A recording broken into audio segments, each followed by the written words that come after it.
My name is Andrew Karlson. I am the community minister here. I also serve as a hospital chaplain at Kaiser Hospital here in Walnut Creek. And it is such a pleasure to share this time with you this morning.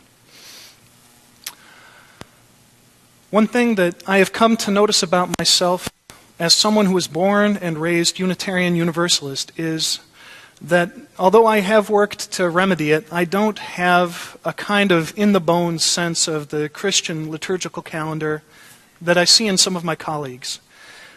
This is not necessarily a bad thing, but I did feel a little embarrassed this week when I mentioned to one of my volunteers at the hospital that I was preaching this Sunday, and when she said, "Oh, for Pentecost, how lovely." I just looked at her blankly and said, "Is it really?" I already had started planning the service and writing the sermon, so I apologize if you came here hoping to hear me take a stab at speaking in tongues.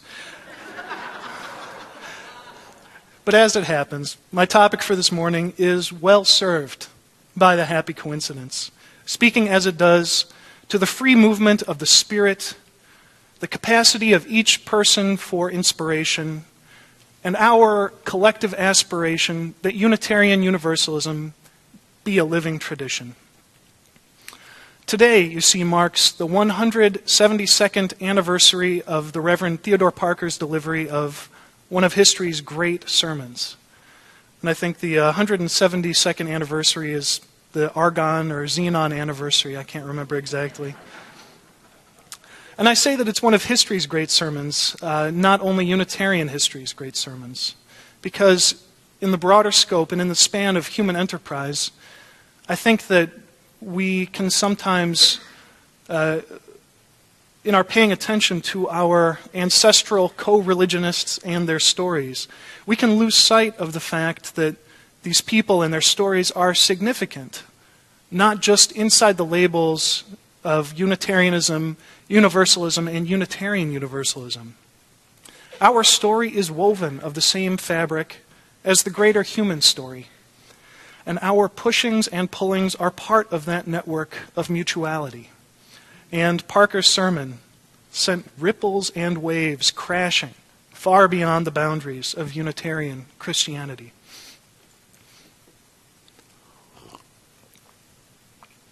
His sermon, from which you have just heard an excerpt, a discourse on the transient and permanent in Christianity, took the position that the most important or the permanent elements of Christianity were Jesus of Nazareth's ethical and moral teachings and the potential for every person to intuit and share new religious truths so that religion continually evolves and grows. This is what theologian James Luther Adams called the prophethood of all believers.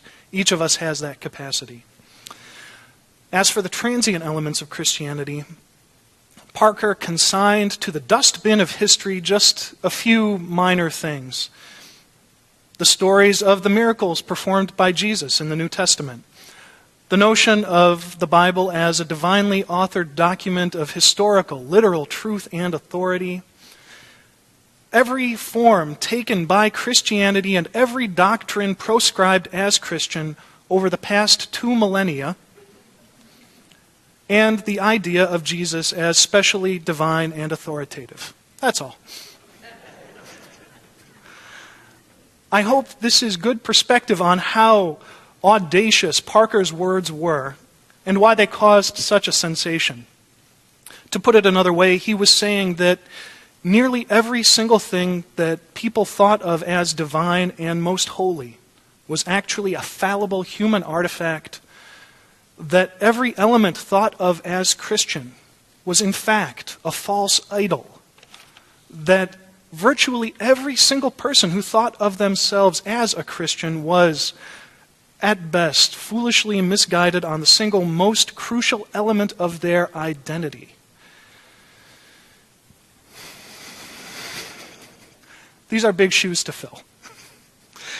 Before I go further, though, It strikes me that there are folks here this morning who perhaps are hearing the name Theodore Parker for the first time, and I thought that it might be helpful to share a brief snapshot of his story. I will note, though, that even if his name is unfamiliar to you, you are already acquainted with his words, or at least a paraphrase of them.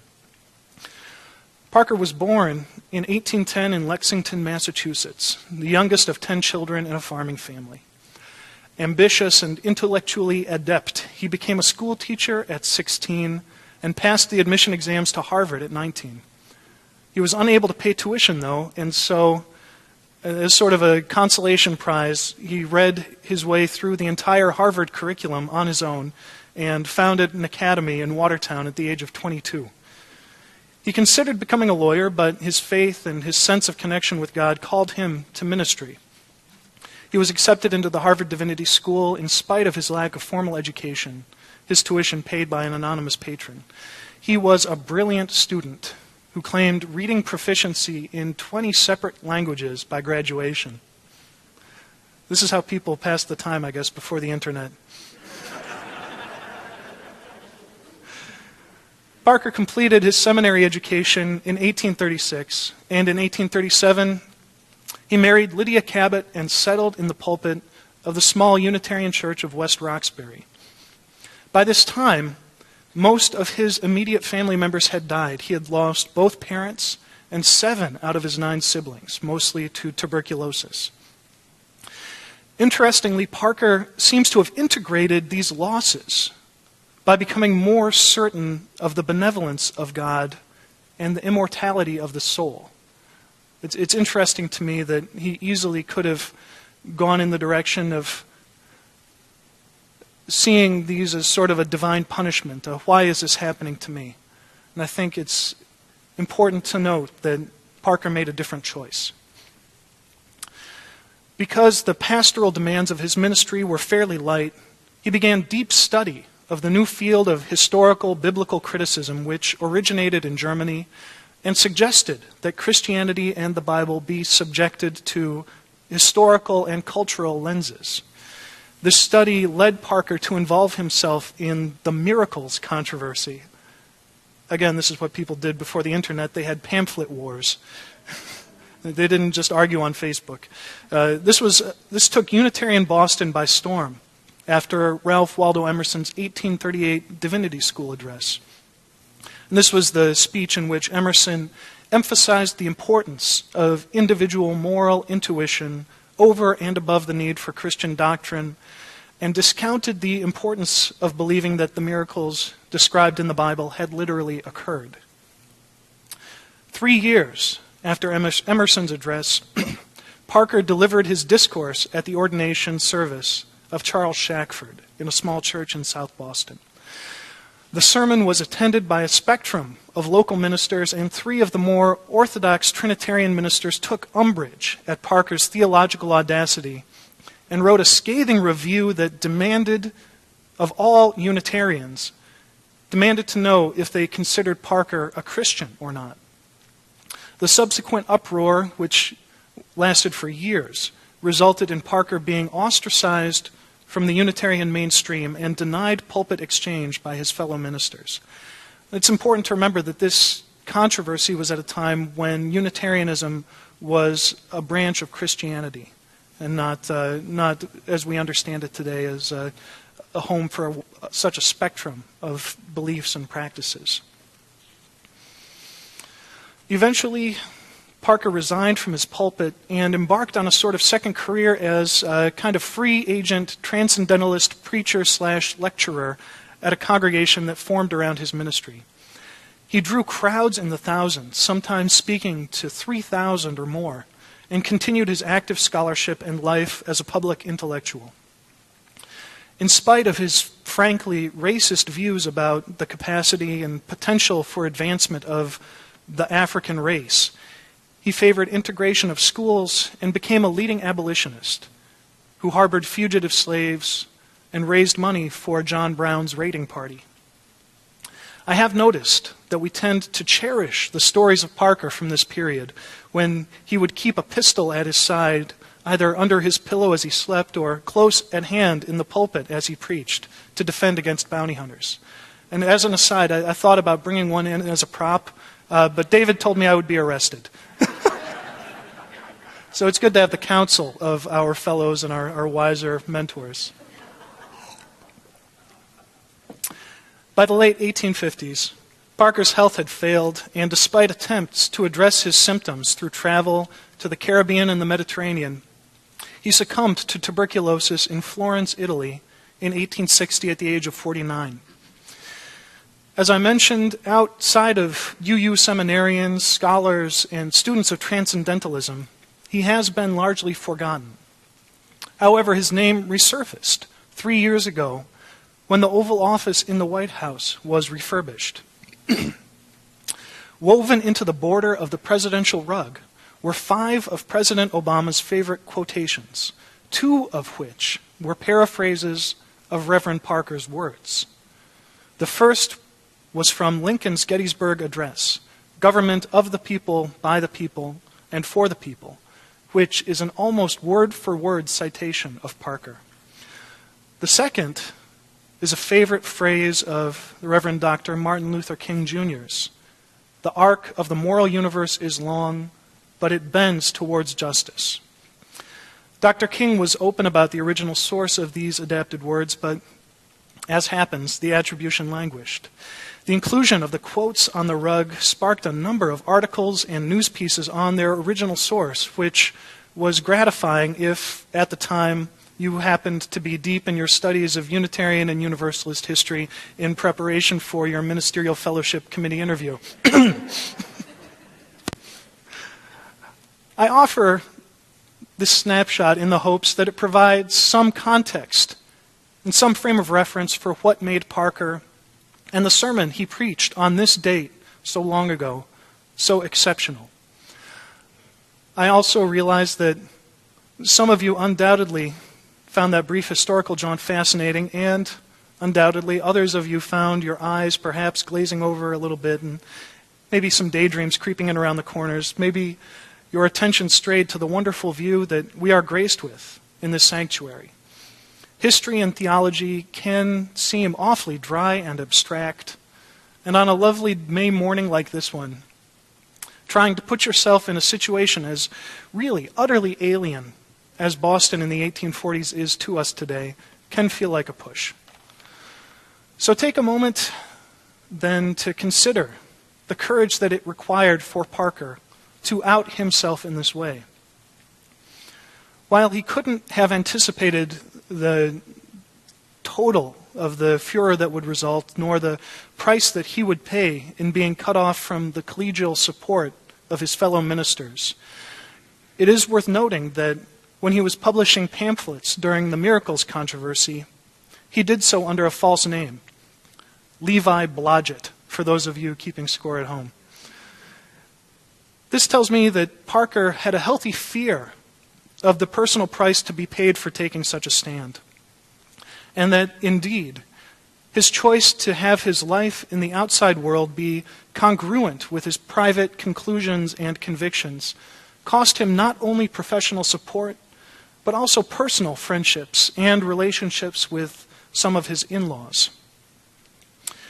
For my part, I find resonance with Parker's story through my work as a hospital chaplain. Most of the folks that I visit are glad for company and conversation, irrespective of theological differences. And there are those few who do not want a spiritual care visit from anyone who falls outside their own narrow space on the religious spectrum. And I should add that I say this not with a sense of judgment, because at a time of illness, it's important to feel comfortable and in line with whoever you're talking to. So that's an important caveat that I want to add.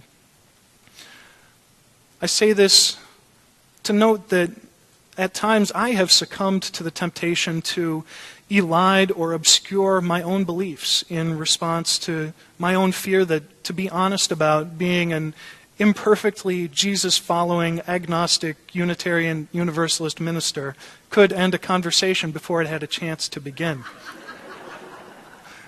It's happened, believe it or not. And so I take courage from Parker and from the story of this sermon because he embraced honesty at a moment when the stakes were so much higher.